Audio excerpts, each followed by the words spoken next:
Welcome to It's Gorgamatic, the inside scoop on the biggest plays in sports. It's not automatic, it's better. It's Gorgamatic. And here's your host, Tim McNiff.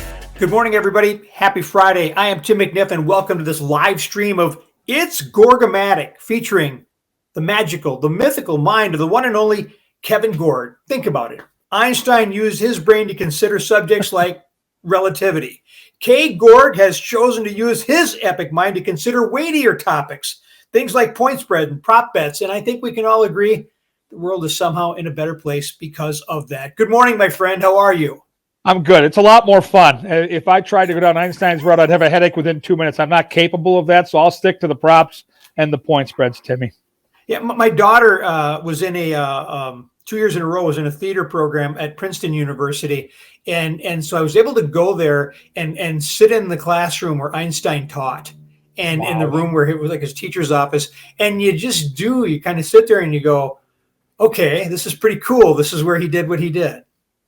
Yeah, it's amazing to think about that, right? I mean, the tradition there that lives on. I mean, those are pretty big shoes to fill, a little intimidating for anybody, but yeah, no doubt had to be pretty special.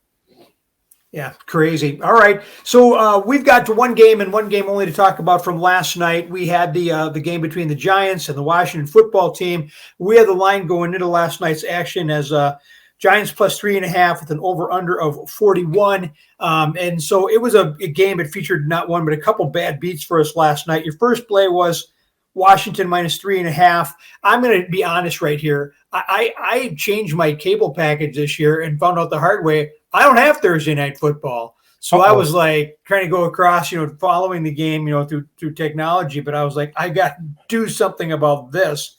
And then and Washington was lucky to get away with the win last night. Yeah, we talked about it yesterday. Not one of my stronger opinions of the week. But if you're going to put a Thursday night football game out there and you're going to do this show, we're going to talk about it. And, I thought Washington was the most likely winner in the game. But if you watched the game last night, the Giants were the better team. They were the right play. They've covered now 5 straight. And as we mentioned yesterday in the show, now 8 of the last 11. Food for thought for the next time they play this year. A couple of things came out in that game. Number one, Sterling Shepard, if you're into daily fantasy or if you're into long, grinding season fantasy, he's a guy to look for. He is a target machine. Yeah, they picked up Kenny Galladay, a much bigger name in the offseason, but it's clear to me that Jones has something going on with Sterling Shepard. Once again, double-digit targets last night, just like we saw in week number 1. And the Giants and Daniel Jones are able to move the ball through the air. Saquon Barkley's really yet to get it going, but they were the right play. They covered. We were on the wrong side of that game, and I knew it about 8 minutes into the game. If you watched the opening quarter, frankly, the Washington football team was lucky to be in that game. And then Taylor Heineke, former Viking quarterback, he'd look good in purple right now behind Cousins. Wendy, he looked awesome again last night. Yes, the bad interception, but didn't let that get him down. Rallied the team when it mattered most, and fun to watch him play so well. Something like 24 for 36, something like that. He threw the ball a lot. He's a mobile guy. We talked about it yesterday. He knows the offense. He has command of that. And Daniel Jones, I think, had beaten Washington like 4 straight or something like that coming to that game too. So there's a lot of criticism about him, but his numbers were solid, if unspectacular, last night. And I think this team produced more points. I mean, we looked at over-under yesterday at 41, and we were like, oh, that could be something to think about. So big game last night. The other plays you had, we had Saquon Barkley going under 48.5 rushing. If we could pluck out just one play, he's got 12 carries for 16 yards. However.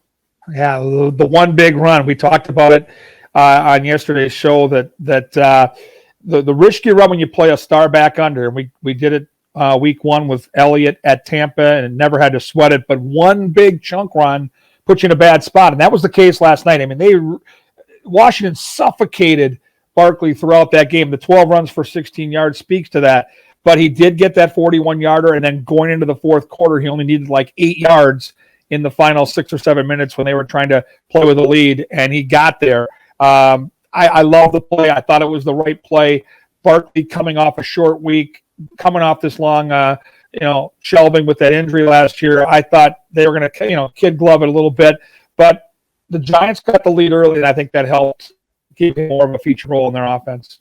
A lot of carries last night, and not for a lot of results, but enough when it counted. Your next play, you had the Washington wide receiver Terry McLaurin. You liked his over on 70.5 receiving, and as much as you said, Sterling Shepard seems to have formed a bond with Daniel Jones. McLaurin's obviously the top target in Washington too. Yeah, he's a stud. For daily fantasy, you're going to want to look for this guy a lot this year with Taylor Heineke. I think that was the narrative going into this game. His number had come down. Opening week, it was closer to 80.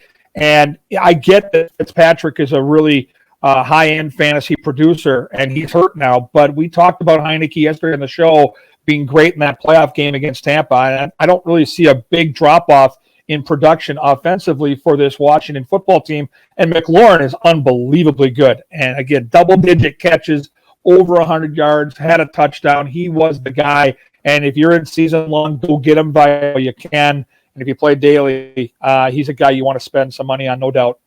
Yeah, 11 catches, 107 yards, and of course the touch. Our last individual play, you had the touchdown for Antonio Gibson. He got everything but the touchdown. 13 carries for 69 yards, and McKissick though got the end zone. Yeah, and that's not typical with this team. If it's a normal set, that's going to be a carry that's going to be a Gibson touchdown. But they're in the 2-minute offense. They're out of timeouts. The clock's under a minute, and that's when McKissick comes in. He's their James White, their scat back, their receiving back, and so kind of a bad break there. But they're out of timeouts, and it was a gutsy call by Ron Rivera. And part of that, again, shame on me for making the play. I had Washington being the team that would be playing in front, right, and they were playing from behind most of the second half, and that didn't set up well for a Gibson touchdown. So that kind of tied into the point spread play. And if you're on the wrong side of that, obviously I ended up on the wrong side of the Gibson thing, so I'll take that lump. Well, I mean, you and I both thought we thought that the Washington defense would give the Giants offense a little bit more trouble than it did. And that's a couple of weeks in a row. I mean, Washington came into the season with this reputation for being the stout defense, and they've had two quarterbacks pretty much throw at them at will. Yeah, and that you're right. That was the narrative about how good this Washington defense is. And I thought last week Herbert and the Chargers left some points on the table. They only got to 20, but they really controlled the clock and controlled the game. And very similar this week with the Giants. So a little bit of a red flag on Washington, and maybe a little flattering for the helmet over my shoulder here, the Bronco helmet, because if you watch that Giant game against Denver last week, the Giants couldn't get anything going. They scored a touchdown literally as the clock expired to get to 13. They were blown out in that game. So very flattering for the Broncos defense. Keep an eye on this Washington defense because they've got the big names, but they haven't really had any big production so far. And in 2 games, they've been able to let the other team dictate terms, and that's a problem for me moving forward. And their schedule is difficult in the next couple of weeks, too, as it is for everybody. I mean, you look at the NFL right now, there's so much parity. I just think it's not like the NFL that you and I grew up, where you could kind of look at that schedule in September and figure, oh, there's a win, there's a win, there's a win. Well, they might get upset somewhere along the line, but I feel pretty confident with, at that time, with this 14-game schedule, 10-4 or something like that, or maybe even 12-2. And you were never going to be far off. Now I think with the modern-day NFL, it's a tough call. We're going to get back to the NFL in a moment, but we're going to set up a little bit of the weekend, and we'll talk about something we're doing for this weekend. But right now we're going to talk college football, and you're going to give us a preview of a couple of games, and we're starting in the Big Ten, and we've got the University of Minnesota traveling to Boulder, Colorado, to take on the Buffs. And the line on this one, the Buffs at given 3 with an over and under of 48. And give us some background on this one. Well, a lot of these Friday shows, we're going to try to put out some games where you might want to lock in before the weekend if we see a trend one way or the other, Timmy. And this line opened up at 1 or 1.5, and for most of the week, it bumped up to 2, 2.5. The biggest move in a game like this is that 2.5 to 3. That's a big half point right there. And it moved yesterday to 3 for Colorado. So we want to lock in now because even though I'm a fan of the Gophers, and as I mentioned last week, I'll be rowing the boat every week with PJ Fleck. When you're handicapping football, it doesn't come down to your heart, it comes down to your head. And for Minnesota, it's their very first road game. That's a problem right off the hop. For Colorado, they played a ranked team at home last week, right to the very wire in Texas A&M, a team that's got more talent than Minnesota, and their defense was able to shut them down. Factor in the injury to Mo Ibrahim, and now you've got a situation where you're asking the backup to carry it 25, 30 times. with altitude. And altitude to me has been a big topic this week, and it's been brought up by PJ Fleck throughout the week with his team preparing for this game. So I think this is a game where Colorado is going to grind out a win. I'm going to lay the 3 points. I don't want this game to get to 3.5. I'm going to lock in now. And I think there are a couple of problems for Minnesota. Going on the road, loud environment for the first time this season, adjustments at the line, being able to run the football and dictate terms, which is what they want to do. And then on the flip side, again, in back-to-back weeks, this defense has been exposed. You can throw the ball on Minnesota, and I expect Colorado to use the play-action game, and I expect Colorado in the end to win. I don't think it's going to be anything that's going to be a blowout city type of game, but I do think Colorado's the right play, laying the 3.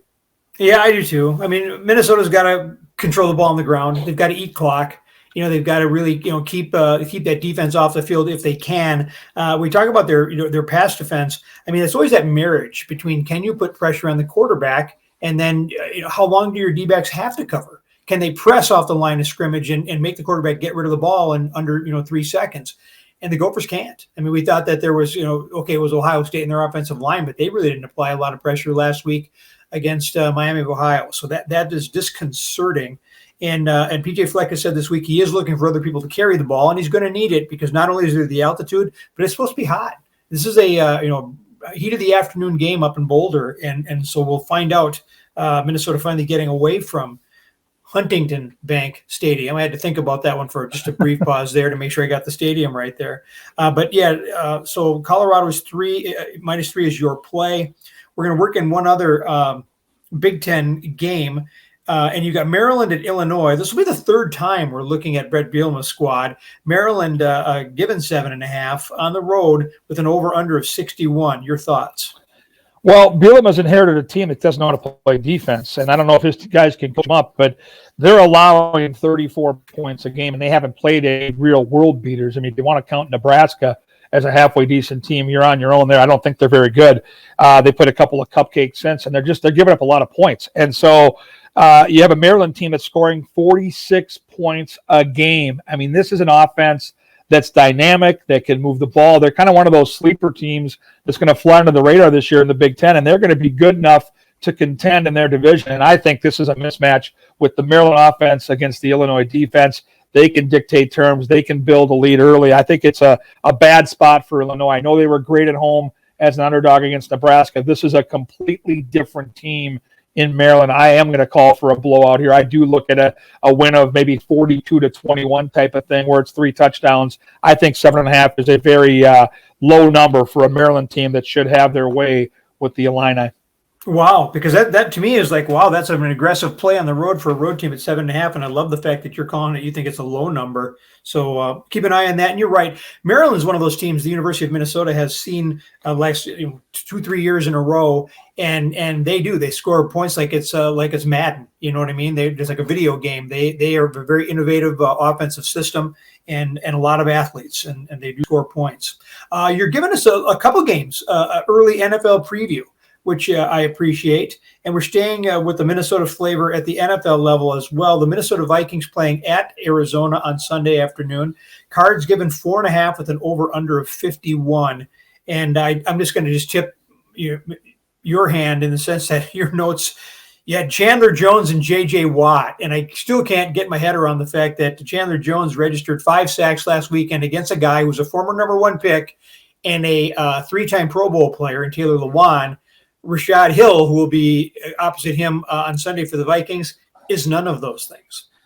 He's not, and this offensive line is still a work in progress, unfortunately, and they've got some injury there, which continue to be an issue for Zimmer and his coaching staff. We talked about last week. I mean, there's going to be a lot of overcorrecting and a lot of general public plays this week where fans are going to look at week 1. They're going to see Arizona blew out Tennessee. They're going to see Minnesota lost at Cincy. So in my mind, all week long, I was going to try to build a case for the Vikings. I thought they would be the contrarian play. I love to take that angle. But as I started to dig in deep and look at the matchups and see how this game was going to play out, and then factor in that the linebacking core, already down Anthony Barr, now has an issue with Kendricks. And Kendricks really makes that defense go. And now he's a question mark.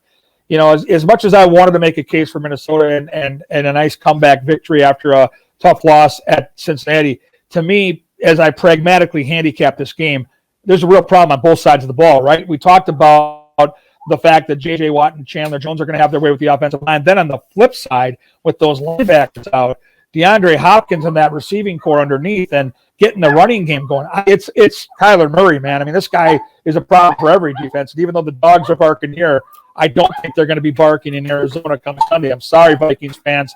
This is going to be a loss of 10 or more. I just can't see Arizona not having their way with the Vikes. Do we need to take a quick time out? Do you need to get the dogs outside? They're fine. They're just enjoying the show, and usually they sleep through it.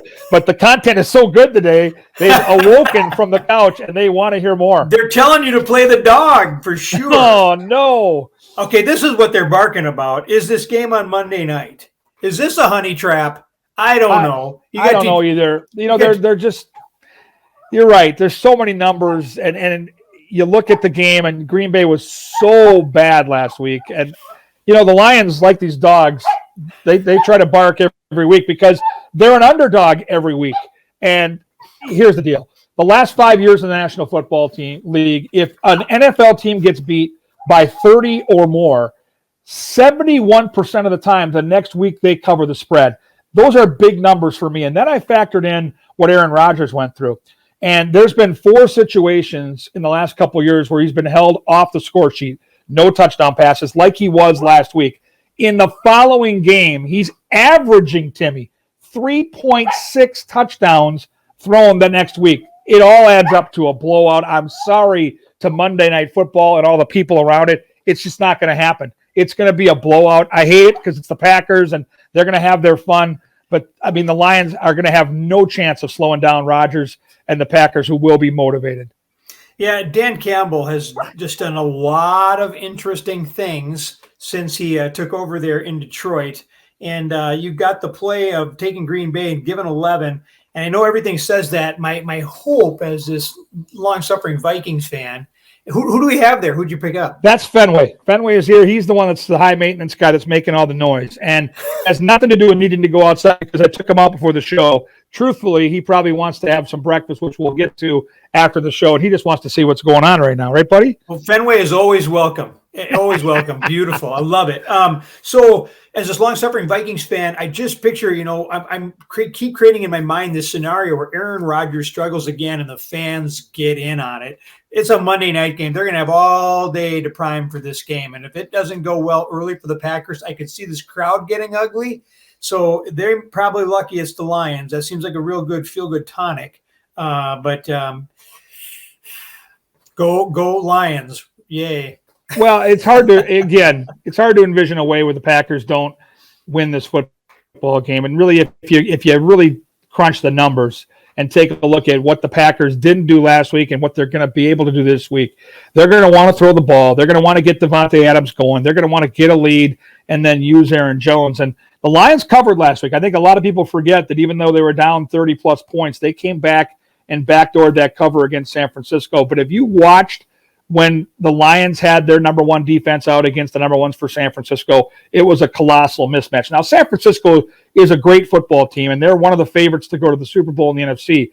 But if I'm just looking at the offense only, Timmy, Green Bay's got a more dynamic offense, and they're at home. I've seen this movie play out too many times, and as delicious and juicy as it would be to see Rodgers get booed and the Packers struggle, I just don't think it's happening. And even though I would love to see the Lions cover, much less win the game, in the end, it just smells so much like a 45-17 rout. You know, I know you're right, and logic tells me all of those things, yes, but I will at least for one night be a Lions fan. So, you guys, we're going to do something kind of different but special this weekend. KG's got some things going on, but he has magnanimously agreed to try to hold of the schedule. So what we're going to do is we're going to reconnect, he and I, this afternoon, and we are going to record both Saturdays and Sundays programs. So we are going to put together, KG is going to put together a list of plays for college on Saturday and for the pros on Sunday. We just want to be, as we are with everything in this show, fully transparent about what we're doing. All we're trying to do here, you guys, is give you some good conversation, and so you understand the logic of what Kevin's thinking about when he comes to where he comes about. And then we're giving you the best plays that he thinks that he can offer, and the things he would do and does if he was going to be making those plays. Is that fair? More more than fair. And a lot of times throughout the football season, we'll do this live on a Saturday or Sunday. I'm traveling this weekend, won't be able to do that. So we're going to put it out on Friday. We're going to, again, put that out there up front. Here are the lines right now. Keep an eye on this, keep an eye on that. And with every Saturday and Sunday, you always want to get up and check the weather. You want to see what's going on, see where the lines are cooking. But yeah, we'll put it out there today. We'll get ready for the weekend. It's an awesome slate. I think the college football slate, I probably could have picked more than the 4 or 5 games I found. It's a really, really fun slate to handicap, and there's some really cool games in the NFL on Sunday. We're going to take a look at an over-under that I think has a real strong possibility to be in a shootout. Could be an easy overplay for you. There's some great matchups throughout the day as well on the NFL slate. I love it. So that's happening this weekend, and so just a nice job, KG and Fenway. We appreciate your contribution, obviously, as well. Join us this morning at 9:30. We're breaking down the sports talkers of the day on Let's Play every day, and you're part of that today too, right? Yeah, I'm looking forward to that. It's a conversational, fun show. Fans, you should definitely check us out, and I get to be reunited with Alexis Pearson, who longtime tip sheet partner for me out at Canterbury, hockey broadcaster, part of the Bar Down Beauties, and just an awesome person. See, I didn't know she had a track connection too. And the one thing I was struggling to remember too is this is the first time, you guys, that we're streaming beyond my Facebook page. We are streaming directly to our YouTube channel. I see the check mark. It's happening. Let's Play Sports Network has our YouTube channel up and running. You can go there and you can check out KG's track record. You can check out Super Draft, and you can check out Let's Play every day of the talk show we're talking about, which happens at 9:30. So we're making progress. And the woman who made this all possible is Jessie Pierce. I mean, she's been just and Alexis's partner in Bar Down Beauties, and has really gotten us together in just a matter of a couple of days. And she chimed in this morning and gave us a comment. And so you guys can do that too. This does not have to be just a one-way conversation. If you have questions for KG, you can post a comment on that, and I'll see it, and I will pass that along. So if there's something we're not talking about that you want to hear about, he's Gorgamatic. He may not have everything on it, but he'll give you what he's got. And I'm telling you what, isn't that enough? I think it should be. It should be. Right. We'll have some fun with this. That's the bottom line. We're here to entertain. We're here to have some fun. Put you in a position to have some great commentary throughout the weekend or at the Monday morning water cooler session. And then if you're going to play recreationally or head down to Diamond Joe's or play some fantasy football, we've got those props for you for daily fantasy. I always try to find the best matchups possible, try to use the players we talk about when I do my daily fantasy if I have a strong opinion. And bottom line is it's football, it's fall, and we're going to have some fun doing this. I love it. All right, that's it. Join us at 9:30. We're breaking down the sports talkers of the day on Let's Play every day. And then at 11 a.m., it is Let's Play Super Draft, where, of course, we take you inside the next big thing in daily fantasy sports. That's going to do it for this episode of It's Gorgamatic. For Kevin Gorg, this is Tim McNiff, reminding you that, none of this is automatic. Let's just be thankful that it is indeed Gorgamatic, and it's a little bit Fenway, too. Thank you for engaging with It's Gorgamatic. You can find more episodes of It's Gorgamatic at www.letsplaysportsnetwork.com, on the Let's Play Sports Network Facebook page, Twitter account, YouTube channel, and everywhere you find your favorite podcasts. Please rate us if you liked It's Gorgamatic, as that's how we find and build an audience, which will allow us to bring you more great content from the Let's Play Sports Network. Thanks for joining us, and remember, it's not automatic, it's better. It's Gorgamatic.